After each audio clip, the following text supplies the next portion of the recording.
The knock. I glanced at my alarm clock. It was exactly 4 a.m. on that cold December morning. The crickets were still chirping on the other side of the window. That's when I heard the knock on the door. I have always been a terrible student, so it was unusual for me to be awake at this early hour. But there I was, wide awake, terrified. I kept rethinking my decisions over and over, but I knew it was either this or I become homeless. Anxiously, I awaited for that knock. When it happened, I knew exactly who was knocking. Homeless or hopeful, the decision had already been made, and now I awaited the inevitable reckoning. As Albert Camus once said, the struggle itself towards the hilltop is enough to fill a man's heart. In that light, one must always imagine Sisyphus was happy. Hi, if you're new, welcome to our channel. Don't forget to hit that subscribe and like button. We would also love to hear from you about your opinion in the comment section. This is part 2 on the turning points of my life. I will also be listing 3 important skills you need to succeed in any field of your life. So don't forget to check out part 1 if you haven't. Links in the description. It's been quite a long break, but stay tuned for part 3. Thanks once again. There's a problem shared is a problem halved.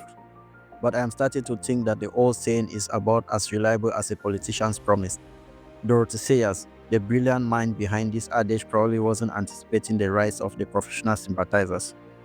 After countless rounds of sharing my woes with well-meaning individuals who seemed more interested in offering platitudes than practical advice, I grew to hate this approach, even though I often believe they truly mean well.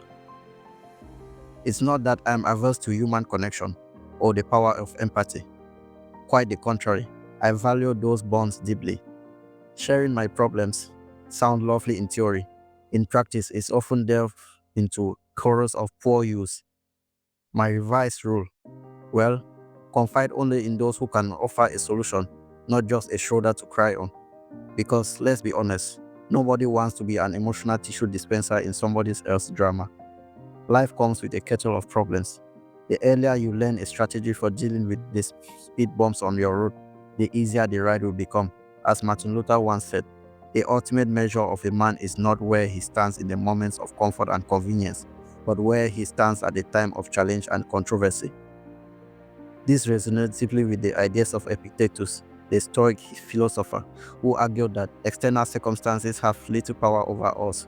It's our internal response, our courage, resilience, and moral compass that truly defines us. So who was knocking and why? It was my cousin.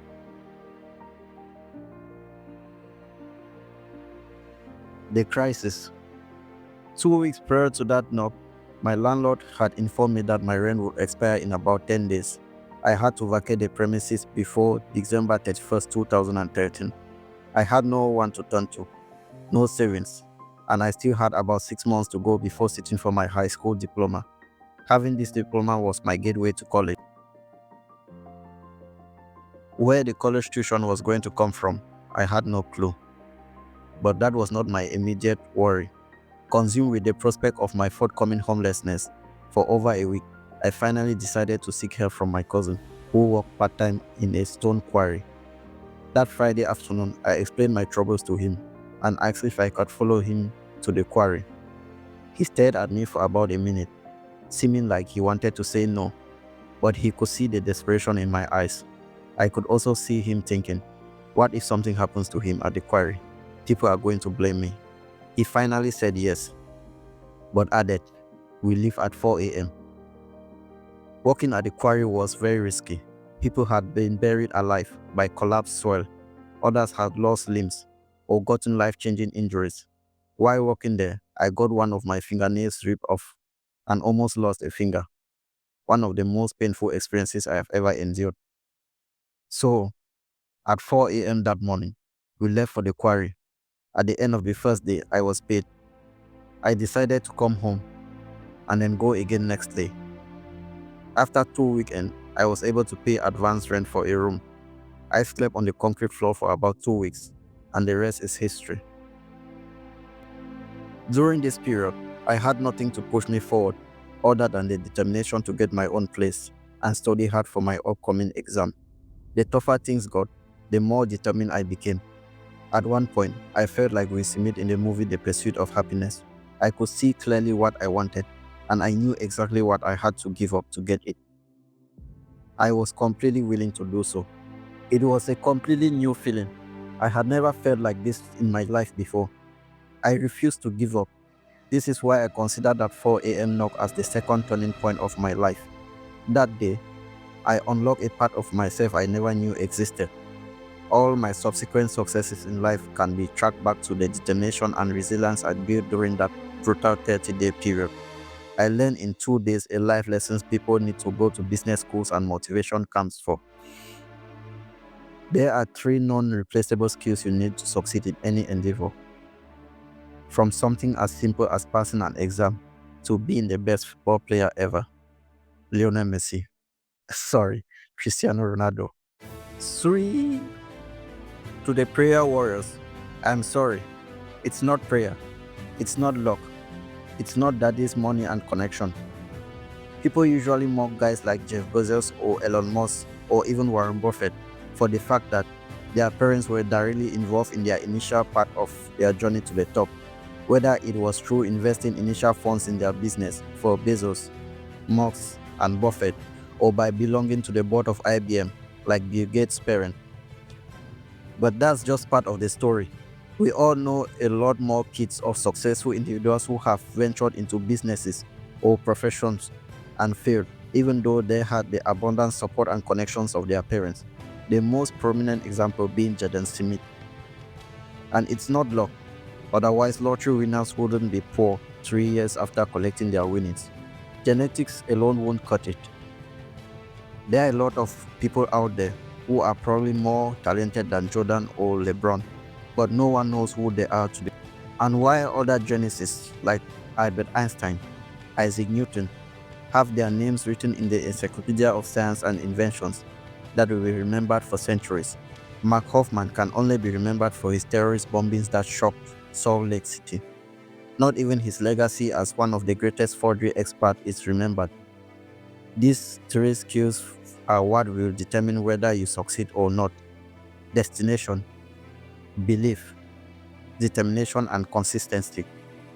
The first and probably the most important skill is knowing your destination. As Napoleon Hill said, a person with no destination in mind is no different than a ship without a captain. The ship will go where the wind and wave drives it, back and forth, left and right. You need to have a defined goal in mind. The picture of that goal should be as clear as daylight in your mind, not fuzzy, not grayscale. The only important thing you have to consider while picking the destination is that it has to be logical and realistic. You can't be 4 feet tall and expect to be the next Michael Jordan. Likewise, no matter how rich Elon Musk is, he can't be the president of the United States. He might control the president, but he can't have the title. You just can't have that title.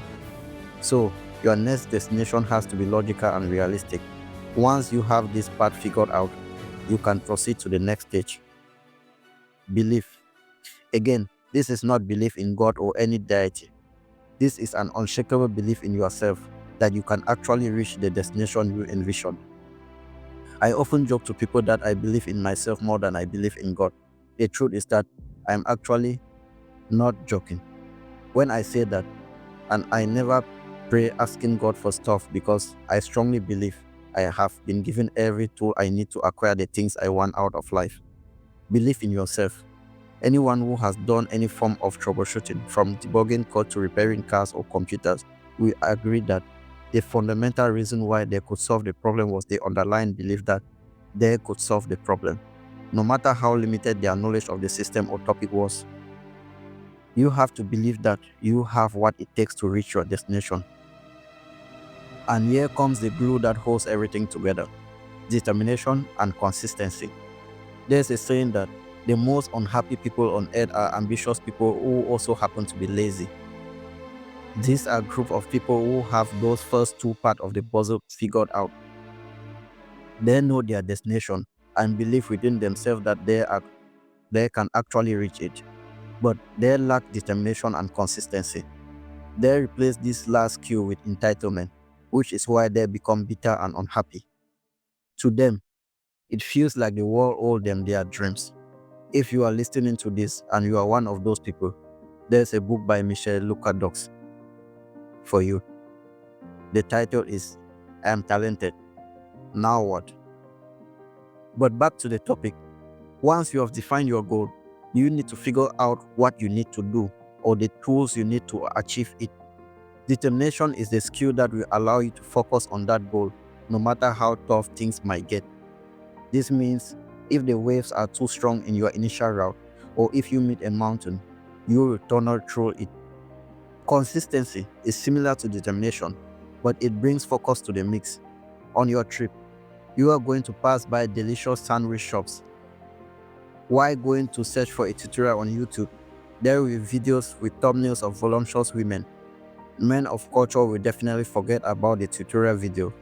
New trends will come up. I'm not talking about Nokia and BlackBerry ignoring the invention of the touchscreen. I mean internet fads like NFTs, Yeezys, meme coins, and gender studies degrees. These are just distractions. Consistency will allow you to do the same incremental tasks that leads you to your destination without being distracted. These are the 3 skills that paved the way for me to pay my rent in 2013. And these are the same 3 skills that have helped me succeed in other numerous endeavors that I am not going to list in this video.